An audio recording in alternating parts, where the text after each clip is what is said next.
Hello दोस्तों, मैं अंकुल आप सभी का फिर जी के चैनल में स्वागत करता हूं। आज हम बात करने वाले प्री से रिलेटेड इंपॉर्टेंट क्वेश्चन। तो अगर आपको वीडियो अच्छी लगे तो प्लीज़ हमारे चैनल सब्सक्राइब करें, बेल आइकन को जरूर दबाएं। तो चलिए वीडियो को शुरू करते हैं। तो हमारा पहला प्रश्न है, विश्व उत्सव निम्नलिखित में से किस राज्य में मनाया जाता है। तो कहा जा रहा है कि जो विश्व उत्सव है, निम्नलिखित में से जो 4 ऑप्शन दिए गए या 4 राज्य जो दिए गए, इनमें से कौन सा जो राज्य है जिसमें विश्व उत्सव मनाया जाता है।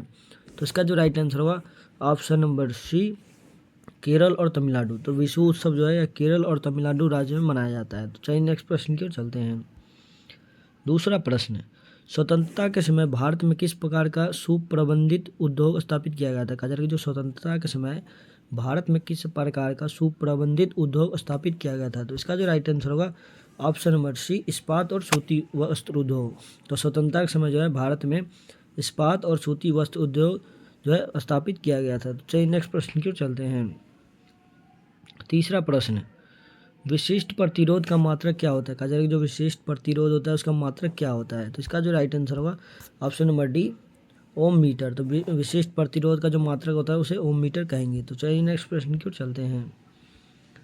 चौथा प्रश्न, निम्नलिखित में से कौन सा विकल्प प्रति व्यक्ति आय में गिरावट के प्राथमिक कारण का सबसे अच्छा वर्णन करता है। कहा जा रहा है कि जो 4 ऑप्शन दिए गए, 4 विकल्प दिए गए, इनमें से कौन सा जो एक विकल्प है वो प्रति व्यक्ति आय में गिरावट के प्राथमिक कारण का सबसे अच्छा वर्णन करता है।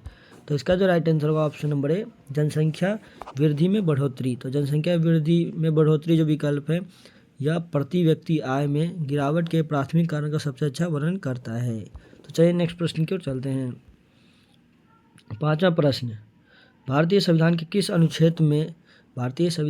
अनुच्छेद में अनुसूचित जातियां, अनुसूचित जनजाति और अन्य कमजोर वर्ग के शैक्षिक और आर्थिक हितों को बढ़ावा देने के बारे में उल्लेख मिलता है।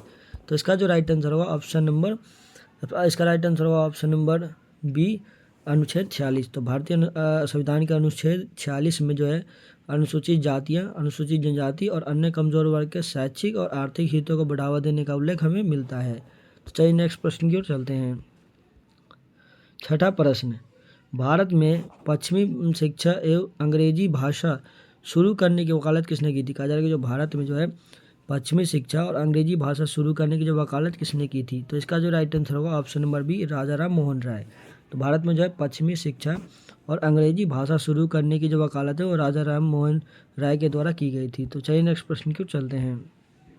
सातवां प्रश्न, महात्मा गांधी जी के द्वारा भारत छोड़ो आंदोलन किस वर्ष में शुरू किया गया था। कहा जाए जो महात्मा गांधी जी के द्वारा भारत छोड़ो आंदोलन की जो शुरुआत कब की गई थी। तो इसका जो राइट आंसर होगा ऑप्शन नंबर बी, 1942।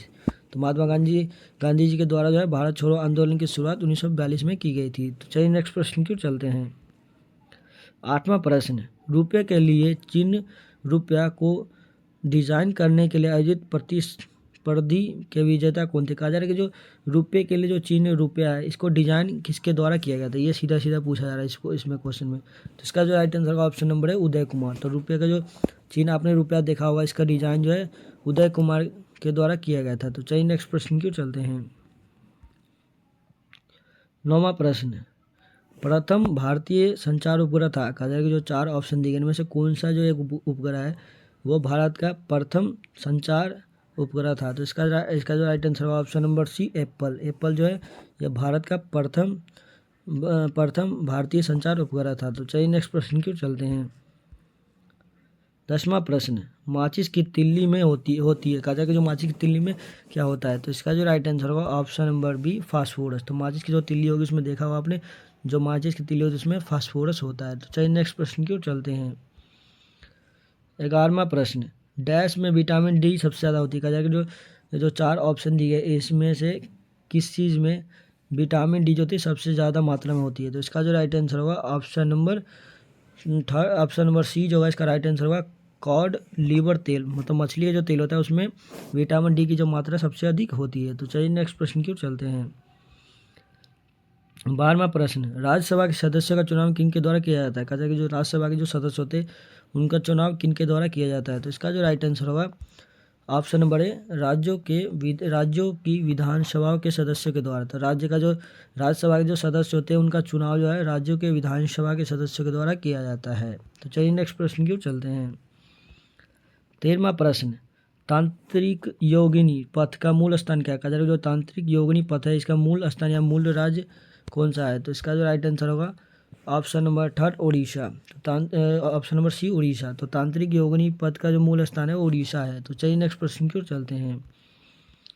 14वां प्रश्न, यूएनओ का मुख्यालय में स्थित है। कहा यूएनओ का जो मुख्यालय वह कहाँ पर स्थित है? तो इसका जो राइट आंसर होगा ऑप्शन नंबर है न्यूयॉर्क। तो यूएनओ का जो मुख्यालय है यह न्यूयॉर्क में स्थित है। तो चलिए नेक्स्ट प्रश्न की ओर चलते हैं। 15वां प्रश्न, 2015 में राजीव गांधी खेल रत्न पुरस्कार से किसे सम्मानित किया गया था? कहा जो 2015 में राजीव गांधी खेल रत्न पुरस्कार से किसे सम्मानित किया गया था? तो इसका जो राइट आंसर होगा option number B. Option number 20 का राइट आंसर होगा सानिया मिर्जा। तो 2015 में जो है राजीव गांधी खेल रत्न पुरस्कार से जो है सानिया मिर्जा को सम्मानित किया गया था। तो चलिए नेक्स्ट प्रश्न की ओर चलते हैं। 16वां प्रश्न, BIOS का कार्य क्या है? कहा जो BIOS होता है इसका कार्य क्या होता है? तो इसका जो राइट आंसर होगा ऑप्शन नंबर ए, सिस्टम हार्डवेयर के पुर्जों को प्रारंभ करना। तो BIOS का जो कार्य है वह है सिस्टम हार्डवेयर के पुर्जों को प्रारंभ करना। तो चलिए नेक्स्ट प्रश्न की ओर चलते हैं।